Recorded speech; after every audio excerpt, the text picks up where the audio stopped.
तो स्टूडेंट्स आज हम रिवाइज करेंगे private, public and global enterprises. ठीक है, बहुत इंपॉर्टेंट टॉपिक है। सबसे पहले आप देखिए, इंडियन इकोनॉमी जो है ना मिक्स्ड इकोनॉमी मानी जाती है। कोई वजह बताएगा मुझे बच्चा कि इंडियन इकोनॉमी को मिक्स्ड इकोनॉमी क्यों कहते हैं? आपने इकोनॉमिक्स में पढ़ा हुआ है, बताइए।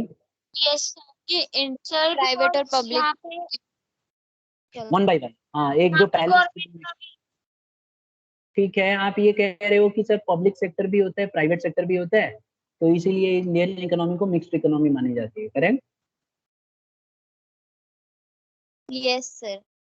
ठीक है, अब देखो पब्लिक सेक्टर में क्या आते हैं। अगर आप ध्यान से देखो चार्ट को, ये चार्ट बहुत हेल्प करेगा, आपकी नोटबुक में बना के जरूर रखना। पब्लिक सेक्टर जो होते हैं ना, ये ज्यादातर अगर आप देखोगे पब्लिक सेक्टर तो गवर्नमेंट के द्वारा रन किए जाते हैं। जैसे डिपार्टमेंटल अंडरटेकिंग सरकार ने स्टार्ट किया, स्टेटरी कॉर्पोरेशन गवर्नमेंट ऑफ इंडिया ने स्टार्ट किया, गवर्नमेंट कंपनियों में गवर्नमेंट का रोल होता है। तो ये जो पब्लिक सेक्टर है ये रन किया जाता है गवर्नमेंट के द्वारा, जबकि जो प्राइवेट सेक्टर है जिसको हम पढ़ चुके हैं, ये रन किया जाता है या तो किसी प्राइवेट इंडिविजुअल के द्वारा या बहुत सारे ग्रुप ऑफ पीपल के द्वारा जो प्राइवेट काम करते हैं। जैसे कि सोल प्रोप्राइटर अकेला बिजनेस का ओनर है, पार्टनरशिप कुछ लोग मिलके काम करते हैं, ज्वाइंट हिंदू फैमिली बिजनेस। अगर ये भी आप देखो तो ज्वाइंट हिंदू फैमिली, जो हिंदू फैमिली में जिसका जन्म होता है वो इस बिजनेस को कैरी ऑन कर सकते हैं। फिर हमने पिछली क्लास में कोऑपरेटिव सोसाइटी भी पढ़ा, जिसमें 10 लोग या उससे ज्यादा लोग मिलकर काम कर सकते हैं। ज्वाइंट स्टॉक कंपनी है, जैसे कि प्राइवेट या पब्लिक कंपनी, ये भी ऐसे ही है, और मल्टीनेशनल कंपनियां भी ऐसी हैं। तो ये पब्लिक सेक्टर और प्राइवेट सेक्टर में हमारे बिजनेस बटी हुई है हमारी कंट्री। अब पब्लिक सेक्टर क्या होते हैं? पब्लिक सेक्टर अगर आप देखेंगे तो owned and manage by the central government of India. ये किसके द्वारा मैनेज की गई होती है? सेंट्रल गवर्नमेंट ऑफ इंडिया के द्वारा या स्टेट गवर्नमेंट ऑफ इंडिया के द्वारा इसको मैनेज किया जाता है। जैसे railway, LIC, FCI, post office, ये सब जो है गवर्नमेंट चलाती है। और प्राइवेट सेक्टर कौन से होते हैं बेटा? प्राइवेट सेक्टर वो सेक्टर होते हैं जो ओन और कंट्रोल किए जाते हैं प्राइवेट बिजनेसमैन के द्वारा। यहाँ तक क्लियर है? Yes sir. ठीक है, तो टाटा कंपनी प्राइवेट सेक्टर है क्योंकि प्राइवेट इंडिविजुअल के द्वारा रन की जाती है। रिलायंस प्राइवेट सेक्टर है क्योंकि प्राइवेट इंडिविजुअल्स के द्वारा चलाई जाती है। तो इस तरह से हमें ध्यान रखना है। अगर आप देखो प्राइवेट सेक्टर के, मैंने उस चार्ट में ही आपको समझा दिया था कि सोल प्रोप्राइटर प्राइवेट सेक्टर में आता है, ज्वाइंट हिंदू अनडिवाइडेड फैमिली इसमें, इसी में। तो आप लिस्ट देख लो, ये सब प्राइवेट सेक्टर है।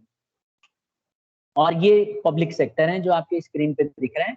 डिपार्टमेंटल अंडरटेकिंग पब्लिक सेक्टर है, पब्लिक कॉर्पोरेशन पब्लिक सेक्टर है, गवर्नमेंट कंपनियां जो हैं पब्लिक सेक्टर है। तो ये सारे के सारे जो हैं दीज आर पब्लिक सेक्टर्स। अब सबसे पहले बात करेंगे डिपार्टमेंटल अंडरटेकिंग की। देखो डिपार्टमेंटल अंडरटेकिंग जो है ये सरकार के द्वारा स्टार्ट किया गया है, और इसके द्वारा पैसा जो लगाया जाता है ना, इसमें फाइनेंस जो किया जाता है और कंट्रोल किया जाता है, ये गवर्नमेंट कंट्रोल करती है इसको। मतलब सारा का सारा कंट्रोल गवर्नमेंट करती है। और गवर्नमेंट के जो अधिकारी हैं, IAS ऑफिसर्स और जो भी अधिकारी होंगे वो सरकारी होंगे, वो लोग इसको कंट्रोल करते हैं। और इसके अंडर ना एक मिनिस्टर को रखा जाता है, जैसे रेलवे मिनिस्टर है, तो रेलवे मिनिस्टर को रखा जाता है और वो इसको पूरा कंट्रोल करता है। और रेलवे मिनिस्टर को ही तय करना पड़ता है कि क्या फैसले लेने हैं, कितना पैसा चाहिए। तो सारा का सारा कंट्रोल रेलवे मिनिस्टर के पास होता है। अगर मैं एग्जांपल्स की बात करूं डिपार्टमेंटल अंडरटेकिंग की, तो आप देखो स्क्रीन पे आपके ये रहे examples. All India radio departmental undertaking का एग्जांपल है, दूरदर्शन डिपार्टमेंटल अंडरटेकिंग का एग्जांपल है, पोस्ट एंड टेलीग्राफ इसी का है। तो आपसे एग्जाम में हो सकता है कि डायग्राम दे दें और पूछे कि पहचानो कौन सा डिपार्टमेंटल अंडरटेकिंग है, या फिर पहचानो कि कौन से डिपार्टमेंट में आता है, पब्लिक सेक्टर में किस में आता है। तो आपको आना चाहिए ये सब। अब हम बात करेंगे डिपार्टमेंटल अंडरटेकिंग के फीचर्स की। देखो सबसे पहला इसकी खूबी क्या है डिपार्टमेंटल अंडरटेकिंग की, कि the revenue is deposited in the treasury of the government. सारा का सारा जो पैसा होता है ना, जो भी रेलवे से पैसा आता है, या यूं कह लो डिपार्टमेंटल अंडरटेकिंग से जो पैसा आता है, सारा का सारा पैसा जो है ट्रेजरी में चला जाता है। ट्रेजरी क्या है, कोई बताएगा? ट्रेजरी ऑफ गवर्नमेंट क्या है? सर गवर्नमेंट का खजाना। अच्छा, और कहाँ है ये खजाना? कहाँ पे होगा, गेस करो तो। भारतीय सरकार की ट्रेजरी कहाँ है? नहीं पता? RBI। RBI है? सही बात है, गवर्नमेंट अपनी जेब में तो रखेगी नहीं। ठीक है, गवर्नमेंट के पास जितना भी कलेक्शन होता है ना, सब गवर्नमेंट अपने ट्रेजरी में कलेक्ट करके रखती है, और ऑब्वियस सी बात है आरबीआई और वहाँ डिपॉजिट कर लेती है और उसके नाम से होता है, और इसी फंड को यूज करती है, एलोकेट करती है। जब आगे जरूरत पड़ेगी तो इसका बजट बनेगा और बजट के अंदर एलोकेशन होगी। फिर होता है ऑडिट। दूसरा इसका फीचर क्या है, ऑडिट एंड कंट्रोल। अगर आप देखोगे ना तो इसका ऑडिट और कंट्रोल जो है ये गवर्नमेंट कराती है, मतलब रेलवे का है ना, ऑल इंडिया रेडियो, इन सब का ऑडिटिंग होती है बकायदा। सीए आके इनका ऑडिट करता है, ऑडिटर होता है जो ऑडिट करता है, तो इनको ऑडिट करके बताता है कि कहीं फ्रॉड और तो नहीं हो रहा है, और इस तरह की चीजें पकड़ता है। ठीक है, इनके ये फीचर्स हैं। क्या प्राइवेट कंपनियों के भी ऑडिट होते हैं बेटा? Yes sir. Yes sir, yes sir. कौन करता है? ये सीए। अच्छा, ये सर हायर वो कौन अपने करता है? सीए सीए अपने आप तो आके करता नहीं होगा, कंपनी बुलाती है या अपनी मर्जी से जाके सीए करता है? सर कंपनी बताती है। कंपनी हायर करती है, उसको नौकरी पे रखती है या फिर कॉन्ट्रैक्ट में रखती है कि आप हमारा ऑडिटिंग कर दो, हम आपको इतने पैसे देंगे, और वो ऑडिट करने के बाद उसकी रिपोर्ट बना के दे देता है। ठीक है, जनरली ऑडिटर होते हैं इसके ऑडिट करने के लिए, तो ऑडिटर्स को बुलाया जाता है। फिर है एम्प्लॉइज। देखो, अगर आप देखोगे डिपार्टमेंटल अंडरटेकिंग के अंदर जो एम्प्लॉइज होते हैं ना बेटा, ये एम्प्लॉइज गवर्नमेंट सर्वेंट्स होते हैं, मतलब गवर्नमेंट एम्प्लॉइज होते हैं इसमें। यही लोग इसकी ऑडिटिंग करते हैं, मतलब सॉरी ऑडिटिंग कह रहा हूँ, मतलब ये देख रेख करते हैं। तो डिस्ट्रिक्ट कलेक्टर है, आईएएस ऑफिसर है, तो ये लोग इसको काम को चलाते हैं। इनकी पोस्टिंग होती रहती है, आपने सुना होगा, कई बार रेलवे डिपार्टमेंट में भेज देंगे, कभी ऑल इंडिया रेडियो में भेज देंगे, कभी पोस्टल सर्विसेज में भेज देंगे। तो इनको अपनी ड्यूटी करनी होती है, ये कैरी ऑन करते हैं और संभालते हैं। रही बात कंट्रोल की, तो डायरेक्ट मिनिस्ट्री कंट्रोल करती है, मिनिस्टर के अंडर में होता है सब कुछ, तो मिनिस्टर को कंट्रोल करना पड़ता है। अच्छा, रही जिम्मेवारी, देखो जिम्मेवारी जो अकाउंटेबिलिटी है, अकाउंटेबिलिटी और रेस्पॉन्सिबिलिटी में फर्क है। अकाउंटेबिलिटी क्या होती है, कोई बताएगा दोनों में क्या फर्क है? Sir class. अकाउंटेबिलिटी और किसमें? रेस्पॉन्सिबिलिटी में।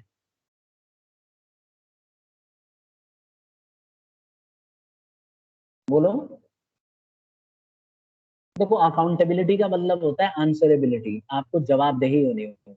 जवाबदेही होगी मतलब अगर कल को कुछ गड़बड़ हो जाए, जैसे मान लो आप रेलवे मिनिस्टर हो और रेलवे रेलवे में कुछ बहुत बड़ी गलती हो जाती है, या फ्रॉड हो जाता है, या धोखा हो जाता है, या फिर किसी ने चोरी कर ली, तो आपके ऊपर ब्लेम आएगा। मतलब ब्लेम का मतलब है आपको जिम्मेवारी लेनी पड़ेगी, आपको अपनी सीट से हटना पड़ेगा। इसीलिए देखा होगा आपने, कभी भी रेलवे का एक्सीडेंट होता है या कोई बड़ा कैजुअलिटी होती है, तो हमेशा रेलवे मिनिस्टर को ही बोलते हैं, जबकि गलती तो ड्राइवर की होती है या स्टेशन मास्टर की होती है, लेकिन दोष किस पे लगता है? मिनिस्टर के ऊपर। तो मिनिस्टर इसके लिए अकाउंटेबल है। अगर कोई भी, जैसे होम मिनिस्टर है, तो होम मिनिस्टर, देश में कोई भी टेररिस्ट एक्टिविटी होगी तो होम मिनिस्टर के ऊपर ही तो सवाल उठेंगे। तो इसी तरह से इसमें भी होता है, अकाउंटेबिलिटी उन्हीं के हाथ में होती है। यहाँ तक क्लियर है स्टूडेंट्स? Yes sir. अब आ जाता है डिपार्टमेंटल अंडरटेकिंग के एडवांटेज क्या है। देखिए, एडवांटेज तो ये है कि पूरा का पूरा जो है कंट्रोल पार्लियामेंट का इस पे रहता है, तो इस पे बेटर कंट्रोल किया जा सकता है, क्योंकि मिनिस्टर कंट्रोल करता है, तो आसानी से पूरा का पूरा जो है कंट्रोल किया जा सकता है पैसे का। ठीक है, तो इसमें सबसे अच्छी बात क्या है कि better control over funds and operations, क्योंकि मिनिस्टर चलाता है तो आसानी से इसको कंट्रोल कर सकता है। फिर दूसरी बात यह है कि पब्लिक के लिए ना जवाबदेही रहती है इसमें। मान लो कल को कोई प्रॉब्लम हो जाती है, तो कोई ना कोई पर्सन है जो इसका जवाब देगा, जिसको गद्दी खाली करनी पड़ेगी। ठीक है, प्राइवेट कंपनियों में ऐसा नहीं होता है। तो क्योंकि मिनिस्टर के अंडर में ये आता है, तो मिनिस्टर को जवाबदेही देनी पड़ती है। मिनिस्टर इसके लिए जवाबदेह हो जाएगा कि भाई वो उसको समझाना पड़ेगा कि क्यों ऐसा हुआ, उसको उसके लिए रेस्पॉन्सिबल वही होगा। उसी से क्वेश्चन पूछे जाएंगे कि ऐसा हुआ तो क्यों हुआ, आप बताओ। तो उसको फंस जाएगा वो, मतलब बुरी तरह से उसको इस तरह से फंसा दिया जाएगा। फिर आता है source of revenue to the government. देखो, गवर्नमेंट के लिए ना ये कमाई का अच्छा साधन है।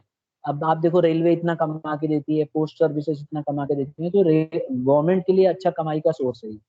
और दूसरी बात, नेशनल सिक्योरिटी के लिए भी काफी अच्छा माना जाता है, क्योंकि डिपार्टमेंटल अंडरटेकिंग के अंदर ही हमारा नेशनल सिक्योरिटी भी आती है। जैसे आप देखोगे एम्यूनेशन का जो डिपार्टमेंट है, ये डिपार्टमेंटल अंडरटेकिंग में आता है। ठीक है, इसमें क्या होता है, जितने भी एमिनेशंस बनते हैं, हथियार बनते हैं, और ऑर्डिनेंस का काम होता है, ये सब के सब डिपार्टमेंटल अंडरटेकिंग में आते हैं। इनका एक मिनिस्टर होता है जिसको हम बोलते हैं डिफेंस मिनिस्टर। और वो पूरा संभालता है A to Z। आपने देखा ही होगा। तो इसमें आसानी से आप सीक्रेसी बना के रख सकते हो। कोई भी हमला, मतलब कोई भी आपको फैसला लेना है तो आप इसको सीक्रेट रख सकते हो। आपको याद होगा इंडिया वालों ने हमला किया था जब उरी हुआ था, तो सर्जिकल स्ट्राइक किया था ना इंडिया में, इंडिया वालों ने पाकिस्तान में। Yes sir. तो उसके यस। किसी को खबर है ना, तो इस इंफॉर्मेशन को इमेजिन करो अगर प्राइवेट के हाथ में होता तो ये तो ढिंढोरा पीट देते। अब क्योंकि डिपार्टमेंटल अंडरटेकिंग के हाथ में है तो पूरा का पूरा सीक्रेसी बनाए हुए थे, किसी को नहीं पता था। बस प्राइम मिनिस्टर ने ये बोल दिया कि दिन हम अपना चुनेंगे और हम कुछ ना कुछ करेंगे, बस हिंट दे दिया। अब पाकिस्तान वाले वहां पे बोल रहे थे कुछ नहीं होगा, ये है वो है, और वहां पे उड़ा दिया 250 उग्रवादी सीधा ही। ठीक है, तो ये नेशनल सिक्योरिटी का कंसर्न होता है। इसीलिए इंडिया में क्या होता है, जितने भी आप देखोगे ना नेशन के लिए, जैसे इनको डिपार्टमेंटल अंडरटेकिंग में रखा हुआ है जानबूझ के। देखो जैसे ऑल इंडिया रेडियो है, डिपार्टमेंटल में रहना बहुत जरूरी है मेरे हिसाब से, क्योंकि कोई ऐसा प्लेटफॉर्म चाहिए जहां हम कम्युनिकेट कर सकें और जिसको सीक्रेसी रखी जाए। नहीं तो प्राइवेट में तो ढिंढोरा पीट देंगे वो लोग, फैला देंगे हर जगह। तो इसमें नेशनल सिक्योरिटी को भी ध्यान में रखा जाता है। अब इसकी कुछ नुकसान है, अभी तक तो हमने इसके फायदे पढ़े, अब इसके नुकसान क्या है। पहला नुकसान ये है कि फ्लेक्सिबिलिटी नहीं होती, डिसीजन जल्दी से नहीं ले सकते आप। आपको कोई बदलाव करना है तो आपको बहुत सोचना पड़ेगा, मतलब बहुत टाइम टेकिंग होता है। जैसे रेलवे का ही देख लो, बुलेट ट्रेन कब से आने वाली थी, बहुत पहले इसकी बिल पास हो गई थी, मतलब बिल आ गई थी और अभी तक पास नहीं कराई इन्होंने। 20 साल तक ऐसे ही घूमते रहे। और तो इसीलिए इसमें डिसीजन लेना थोड़ा टाइम टेकिंग होता है, बहुत लंबा टाइम हो जाता है डिसीजन लेने में। दूसरा है ना, तो फ्लेक्सिबिलिटी है अपने, और जो दूसरा है डिसीजन में भी डिले हो जाता है। तीसरा है enable to tap business opportunity, ये लोग बिजनेस अपॉर्चुनिटी को टैप नहीं कर पाते। कई बार क्या होता है, जो ब्यूरोक्रेट्स होते हैं ना, ब्यूरोक्रेट्स कौन होता है, कौन बता रहे हैं, हुआ ब्यूरोक्रेट्स, स्टूडेंट्स, ब्यूरोक्रेट किसको कहते हैं, वेट कर रहा हूँ क्लास।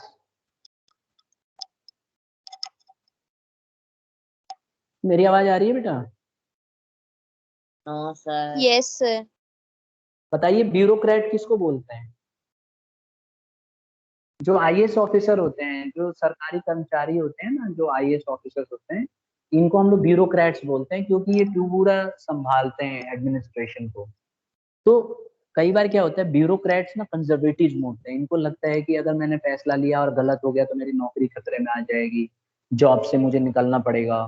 तो ये सब को सोच के कई बार ना वो अपना दिन गिनते हैं, लंबा खींचते हैं, चलो ठीक है रिस्क नहीं लेंगे, हम क्यों फंसे।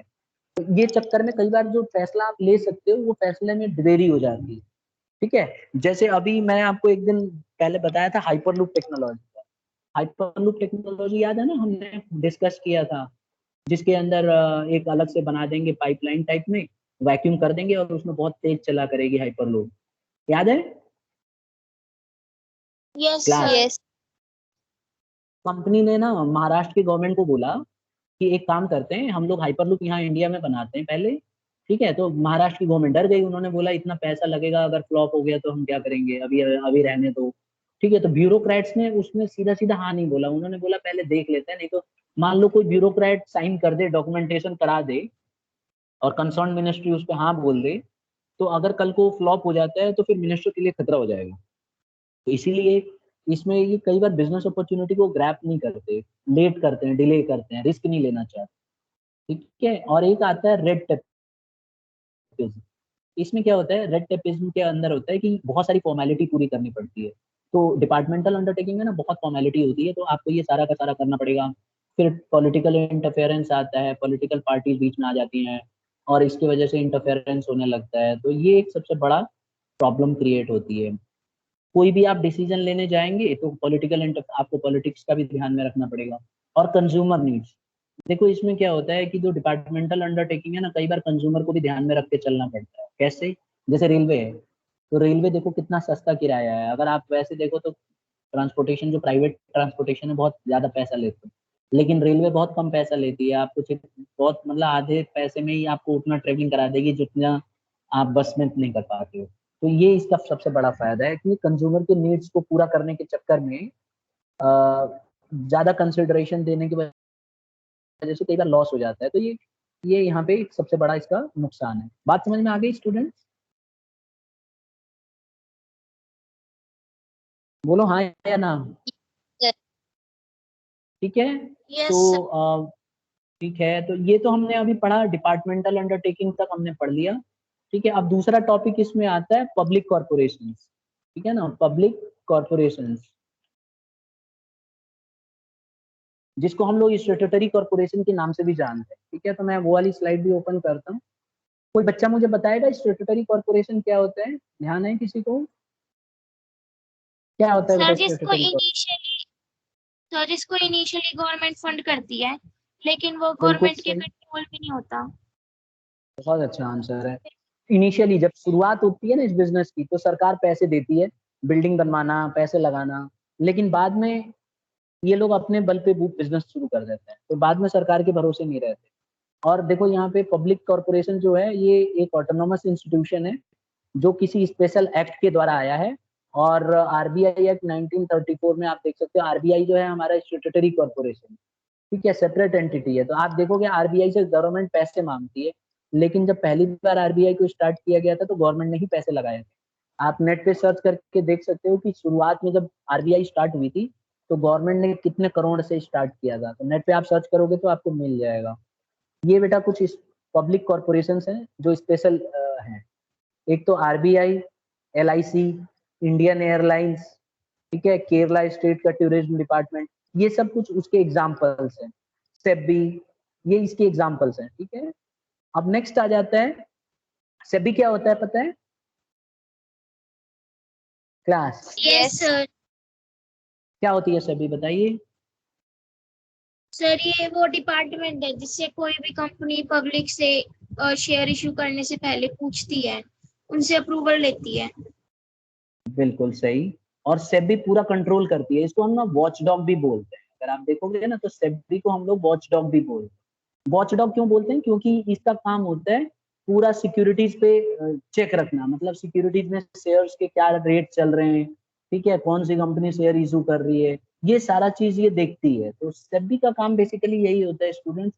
आप देख सकते हो ये इसका लोगो है, ये इसकी बिल्डिंग है सेबी की। तो ये इसका काम ही यही है, ये यही काम करती है। ये रही ये वाली बिल्डिंग, आप बहुत फेमिलियर हो गए, आगे चल के जब कंपनी सेक्रेटरी या सीए बनोगे तो आपका आना जाना लगा रहेगा। ठीक है, बहुत अच्छी बिल्डिंग है। और आप यूं कह सकते हो कि ये इसका काम यही होता है किसी भी तरह से मैनेज करना। कहाँ पे है? मुंबई में है। ठीक है, India's market regulator plan to introduce rules that hold, ये क्या करती है? ये सब कंट्रोल करने में मदद करती है। सिंपल भाषा में बोलूं तो इसको वॉच डॉग कहते हैं। क्यों? क्योंकि ये नजर रखती है कि क्या चल रहा है क्या नहीं चल रहा है ऑर्गेनाइजेशन के अंदर। नेक्स्ट देखो आप, फीचर्स, हम बात करेंगे फीचर्स की। फीचर्स क्या क्या हैं? देखिए सबसे पहले form by special act, LIC हो गया, सेबी हो गया, ये स्पेशल एक्ट के थ्रू क्रिएट किए गए हैं। ठीक है, दूसरा है ओनरशिप, इसका जो मालिक है सरकार होती है। ओनरशिप किसके हाथ में होती है? पब्लिक कॉर्पोरेशन की, गवर्नमेंट के हाथ में। अच्छा, इसके पास सेपरेट लीगल एंटिटी है। क्यों? क्योंकि ये अपने नाम से जमीन खरीद सकती है। तो सेबी को अगर मन करेगा कि और बिल्डिंग में कुछ विस्तार करना है, बढ़ाना है, या फिर एलआईसी को अगर लगता है कि उसको और बड़ी बिल्डिंग बनानी है, तो उसको गवर्नमेंट से पूछने की जरूरत नहीं है। उसके पास अपनी खुद की सेपरेट लीगल एग्जिस्टेंस है, वो अपने नाम से प्रॉपर्टी खरीद सकती है, बेच सकती है। अभी हाल फिलहाल में एलआईसी ने अपने बहुत सारे शेयर्स बेचे हैं। ठीक है, तो उसमें गवर्नमेंट मना नहीं कर सकती है उसको। हालांकि गवर्नमेंट कह रही थी कि मत बेचो इतना, लेकिन सेबी ने अपने नहीं मानी, बेच दिया। तो ऐसा होता है कई बार वो अपने। अच्छा, दूसरा है फाइनेंशियल ऑटोनॉमी। ये लोग किसी से भी पैसे मांग सकते हैं। जो जो जो पब्लिक कॉर्पोरेशन होते हैं ना, किसी से भी पैसे रेज कर सकते हैं, जनता से पैसे मांग सकते हैं। एलआईसी को अगर पैसे की जरूरत है तो वो जनता से पैसे मांग सकती है। देख रहे हो कितना बढ़िया फ्रीडम है, पूरा तोड़ ताड़ दिया ताला वाला इसमें। तो इस तरह से इनके पास पूरा का पूरा राइट होता है। अच्छा, एम्प्लॉय की अगर बात करें तो इसके जो एम्प्लॉयज होते हैं ना, ये गवर्नमेंट सर्वेंट नहीं माने जाते, ध्यान रखिएगा।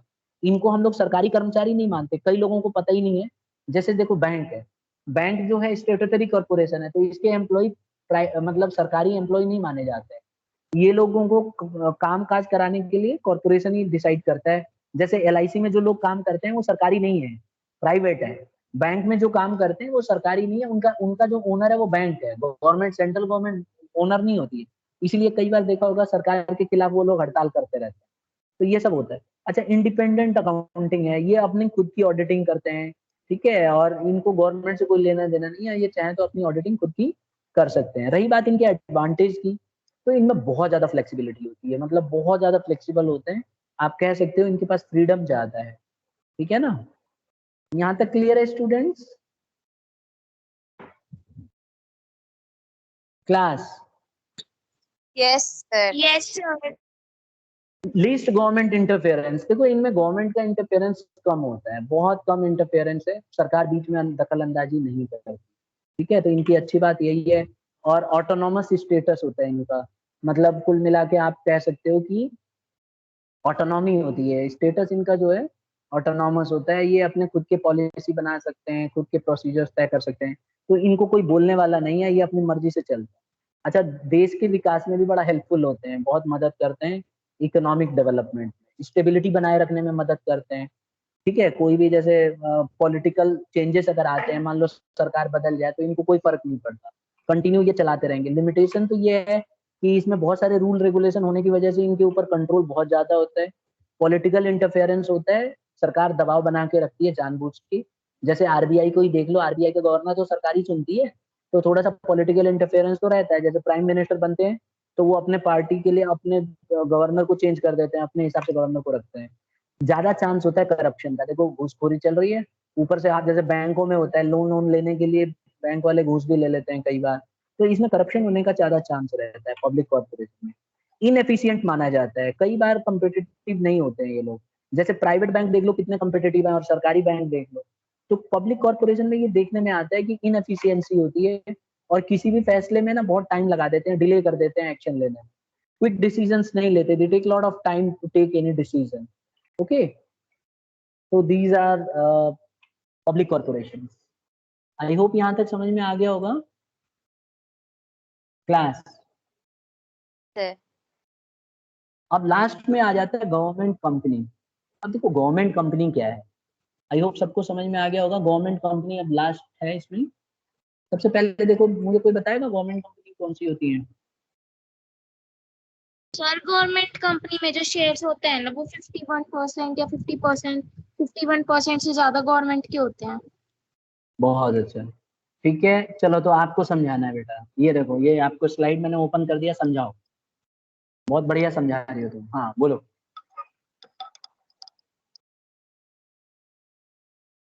ये सर तो तुमने समझाई। हाँ बोलो, हाँ बोलो बोलो। इसको कंपनीज एक्ट के अंदर मान्यता दी गई है, और इसके 51% शेयर या उससे ज्यादा शेयर गवर्नमेंट के पास होते हैं, फिर चाहे वो स्टेट गवर्नमेंट के पास हो या सेंट्रल गवर्नमेंट के पास हो या दोनों के पास हो, तभी वो गवर्नमेंट कंपनी कहलाएगी। ठीक है, अगली स्लाइड पे चलो। Yes sir. ठीक है, बताओ। सर शो नहीं हो रही अगली स्लाइड। अभी हो जाएगी, हाँ अब बताओ। सर जो स्क्रीन पे जो हम ये गवर्नमेंट जो ये हम देख रहे हैं, ये गवर्नमेंट कंपनीज के अंदर आती हैं, जैसे कौन कौन स्टील सी हैं? Authority, steel authority of India, या भारत हम्म, हैवी इलेक्ट्रॉनिक्स लिमिटेड, हिंदुस्तान हम्म। शिपयार्ड लिमिटेड, कोल इंडिया लिमिटेड एक्सेट्रा। तो इनको टेस्ट में पूछा जा सकता है, हो सकता है मैं ऐसे दे दूं, और आपको आइडेंटिफाई करना पड़ेगा कि इनमें से कौन सी कंपनी गवर्नमेंट कंपनी है। ठीक है, नेक्स्ट स्लाइड पे चलें। Yes sir. ठीक है, अब आप, ठीक है चलो फीचर्स बताइए। Sir it is incorporated under under companies act, इसको कंपनीज एक्ट के अंदर मान्यता दी गई है। इनकॉर्पोरेशन मतलब क्या होता है, कौन बताएगा? मतलब खाली तुमने रजिस्ट्रेशन। पढ़ के बता, रजिस्ट्रेशन, तो इसको यूं कह दो कि सर ये जो है कंपनी एक्ट के अंदर इसको रजिस्ट्रेशन कराना पड़ता है, इनकॉर्पोरेशन होता है। ठीक है, next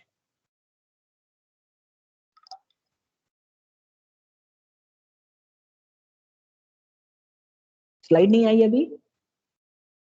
sir yes sir. Sir तो अब अब आ गई। आगे चलो बोलो।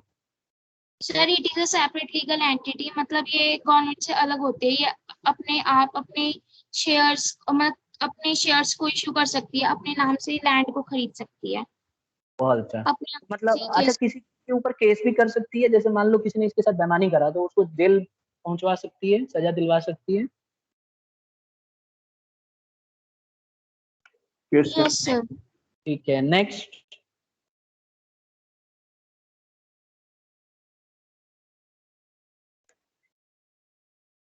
सर इसके बोर्ड ऑफ डायरेक्टर्स को गवर्नमेंट अपॉइंट करती है।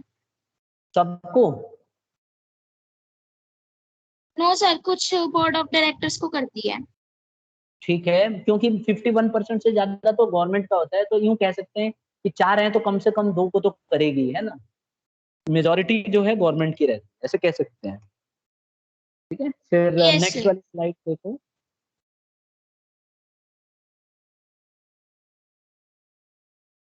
सर इसके rules, regulations, memorandum of association और आर्टिकल ऑफ एसोसिएशन में डिफाइंड होते हैं। अच्छा, ठीक है। और सर इसकी अकाउंटिंग और ऑडिटिंग गवर्नमेंट के ऊपर होती है।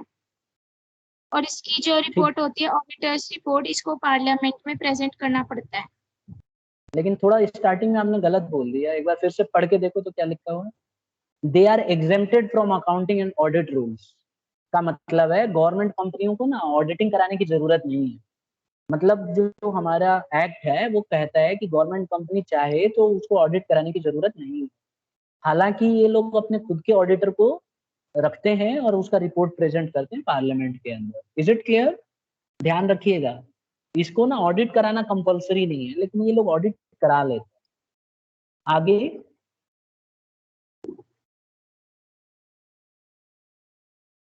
सर आगे स्लाइड।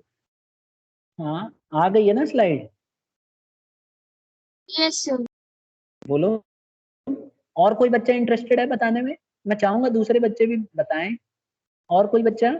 Yes, वंश, sir. सागर, हाँ बोलो। दिव्या? Yes. हाँ हाँ चलो बताओ, फंड्स का बताओ, एक्सप्लेन करो ये फीचर क्या कहता है गवर्नमेंट कंपनी का। Yes. The next feature है फंड्स। इसमें सर जो इन्वेस्टमेंट होती है गवर्नमेंट कंपनीज में, वो रेज करती है गवर्नमेंट शेयर होल्डर्स से और फ्रॉम प्राइवेट शेयर होल्डर्स से भी ले सकती है। तो मतलब ये पैसा सरकार से भी ले सकती है और प्राइवेट सेक्टर से भी ले सकती है, दोनों जगह लड्डू हैं इसके हाथ में। अगर मान लो सरकार से ये पैसे चाहिए तो वहां से भी मांग लेगी, प्राइवेट से चाहिए तो प्राइवेट से भी मांग लेगी, यही कह रही हो? Yes sir. चलो ठीक है, अब हम लोग मेरिट्स पे आ गए। ठीक है, तो मेरिट्स आप बताओ, पहला मेरिट समझाओ, चलो यस बोलो। सर। फर्स्ट मेरिट है इजी फॉर्मेशन बाय रजिस्ट्रेशन। तो ये मेरिट कहता है कि इसमें इनेक्टमेंट की कोई जरूरत नहीं है, क्योंकि ये एक गवर्नमेंट कंपनी है तो इसका फॉर्मेशन बहुत इजी होता है। ठीक है, मतलब आसानी से फॉर्म हो सकती है। ठीक है, इसको रजिस्ट्रेशन कराने में ज्यादा भागम भाग नहीं करनी है, क्योंकि सरकार की खुद की कंपनी है, तो सरकार को आराम से इसको रजिस्ट्रेशन कराया जा सकता है, इसमें ज्यादा दौड़ाते नहीं है, यही कहना चाह रही हैं? Yes next, sir. नेक्स्ट समझाओ। तो नेक्स्ट मेरिट है सेपरेट लीगल एंटिटी। इसका मतलब है सर बिजनेस उसकी खुद की आइडेंटिटी है, वो अपने नाम पे ले सकती है कोई प्रॉपर्टी वगैरह, और सर किसी को शू भी कर सकती है। बिल्कुल ठीक। ठीक है, तो गवर्नमेंट कंपनियों से टक्कर नहीं लेना चाहिए। अगर गवर्नमेंट कंपनी को किसी ने नुकसान पहुंचाया तो उसको जेल भी पहुंचवा सकती है, उसके ऊपर केस कर सकती है। मान लो किसी ने गवर्नमेंट कंपनी से जमीन बेची किसी ने, और वो जमीन फ्रॉड निकल गई, तो गवर्नमेंट कंपनी उसके ऊपर केस कर सकती है, ऐसा ही है ना? Yes sir. नेक्स्ट बताइए। नेक्स्ट है क्विक डिसीजंस। तक ये क्विक डिसीजन लेती है क्योंकि सर इसमें गवर्नमेंट कंपनी में मेंबर्स थोड़े प्राइवेट के भी होते हैं, तो सर डिसीजन लेने में आसानी होती है, जल्दी ले लेते हैं। हाँ, ऐसे भी कह सकती हो कि इसमें ना बीच में दखल अंदाजी नहीं होती, पता है। जैसे ना डिपार्टमेंटल अंडरटेकिंग थी ना, उसमें दखल अंदाजी हो जाती थी। इसमें कोई बीच में दखल नहीं करता, खाली सरकार के शेयर आधे से ज्यादा लगे होते हैं, लेकिन सरकार इसमें बीच में अड़ंगा नहीं डालती, तो इसीलिए इसके पास ऑटोनॉमी ज्यादा है। जो भी फैसला लेना होगा तुरंत फैसले ले लेते। नेक्स्ट। सर हाँ बोलो। सर लेकिन गवर्नमेंट के जो ये काम रहते हैं इनमें देरी तो होती है। बिल्कुल होती है बेटा, लेकिन एक चीज और आपको समझना होगा कि जो गवर्नमेंट कंपनी होती है ना, गवर्नमेंट कंपनी का 51% से ज्यादा हिस्सा लगा होता है। लेकिन जो इस गवर्नमेंट क्या करती है, अपने बोर्ड ऑफ डायरेक्टर्स को चुन लेती है, लेकिन बोर्ड ऑफ डायरेक्टर्स को खुद नहीं चलाएगी, बोर्ड ऑफ डायरेक्टर का अपना फैसला होता है।